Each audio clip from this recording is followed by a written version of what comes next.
Hello friend, welcome once again in my YouTube channel. Friends, मेरा आज का video conjunction पर है। कंजंक्शन जिसे हम संयोजक बोलते हैं। देखिए कंजंक्शन के क्या काम है, उसे एक डेफिनेशन में देख लेते हैं। बोला conjunction conjunction is a word which joins two or more than two words, phrases, clauses and sentences.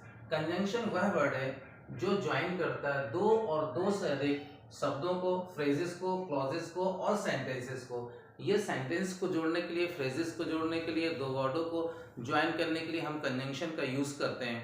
अब हम देख लेते हैं कंजंक्शन कितने हैं। कंजंक्शन में मैक्सिमम शामिल करने की कोशिश की है और नेक्स्ट वीडियो में जो मैं बनाऊंगा इन कंजंक्शन को यूज करके सेंटेंस बनाना आपको बताएंगे। इस वीडियो में सिर्फ हम इसकी मीनिंग्स बता रहे हैं, इसको आप सुन लीजिए और नोट कर लीजिए और अपनी लाइफ में इसको यूज करने की कोशिश कीजिए। देखिए पहला वर्ड जो लिखा है एंड, एंड की मीनिंग होती है और, एंड की मीनिंग होती है और, अदरवाइज, और एल्स, और अदरवाइज, और एल्स, दोनों का, तीनों का मतलब होता है वरना, अन्यथा, नहीं तो, वरना, अन्यथा, नहीं तो। इधर देखिए देयरफॉर, हेंस और सो, ये तीन वर्ड दिए हैं। देयरफॉर, हेंस और सो, ये तीन कंजंक्शन है जो बताते हैं इसलिए अर्थ को। जब भी हमें बोलना इसलिए तो हम यूज करेंगे देयरफॉर, हेंस और सो। बट जनरली लोग जानते हैं, बट एक बहुत अच्छा कंजंक्शन है। ये भी सेंटेंसेस और वर्डों को जोड़ने के लिए इस्तेमाल होता है और इसका यूज बहुत लोग करते हैं। शायद आप Mohammad Azharuddin, cricket player, India के जो थे, उनके क्रिकेट प्लेयर को आप जानते होंगे बहुत अच्छे से। उन्होंने मैक्सिमम जगह बट का यूज करके ही इंग्लिश को सीखा है। और यहाँ देखते हैं हम दैट, दैट यानी कि ये भी एक कंजंक्शन है। इसका उत्तर की बिकॉज, बिकॉज मतलब क्योंकि, क्योंकि अर्थ के लिए हम बिकॉज के साथ साथ एज और सिंस का भी यूज कर सकते हैं। यूज करने में एज और सिंस जनरली फर्स्ट में इस्तेमाल होते हैं और बिकॉज दो सेंटेंस को जोड़ने के लिए इस्तेमाल होता है। लेस्ट, लेस्ट की मीनिंग होती है कहीं ऐसा ना हो कि, और इसके साथ एक जो मॉडल्स यूज होता है वो होता है शुड। इसके ऊपर भी हम एक आपको वीडियो बनाएंगे। जैसे बोलते हैं कहीं ऐसा ना हो कि वो फिसल जाए, लेस्ट ही शुड स्लिप।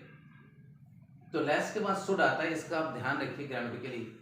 इधर देखिए if in case, supposing that, तीन कंडीशन देख रहा है। If in case, supposing that, इनका मतलब होता है यदि, इनकी मीनिंग होती है यदि।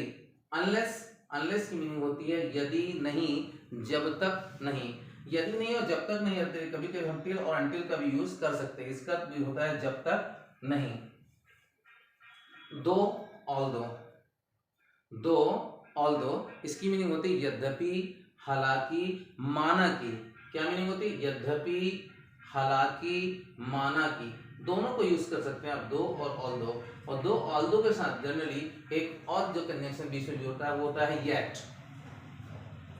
However, however, nevertheless, nonetheless, yet. देख लीजिए, हाउएवर, नेवरदलेस, नॉनदलेस, येट। ये 1 2 3 4 तीनों का अर्थ होता है तो भी, फिर भी, तथापि, माना कि। However, nevertheless, nonetheless, yet. 1 2 3 4, ये चारों का अर्थ वही होता है, तो भी, फिर भी, तथापि, माना कि। वेयरएज, वेयरएज भी कंजंक्शन है जिसका मतलब होता है जबकि। वेयरएज, जबकि। नेक्स्ट है as far as, as far as, so far as. As far as और सो फार एज, इसका मतलब भी होता है जहां तक।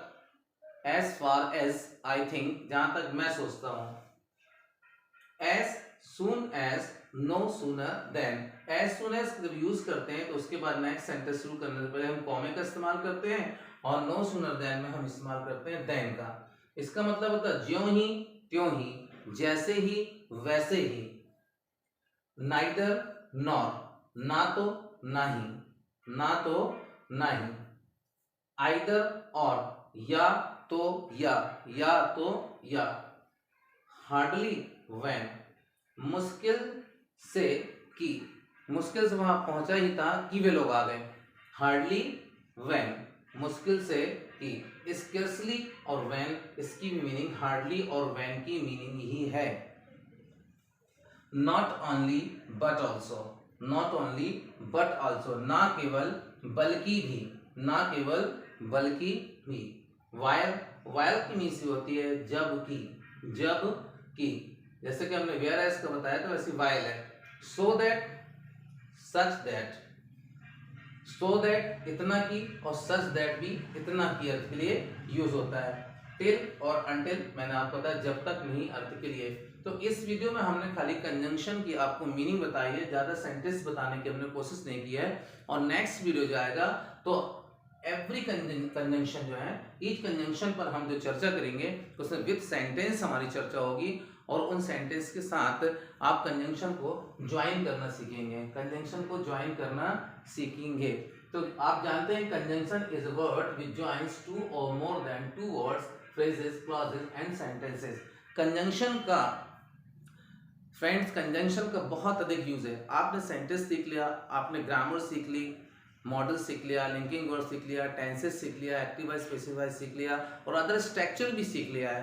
But if you don't know conjunction you won't be able to speak English. अगर कंजंक्शन नहीं जानते तो इंग्लिश नहीं बोल पाएंगे, क्योंकि इनको जोड़कर ही हम कंटिन्यूसली बात कर सकते हैं।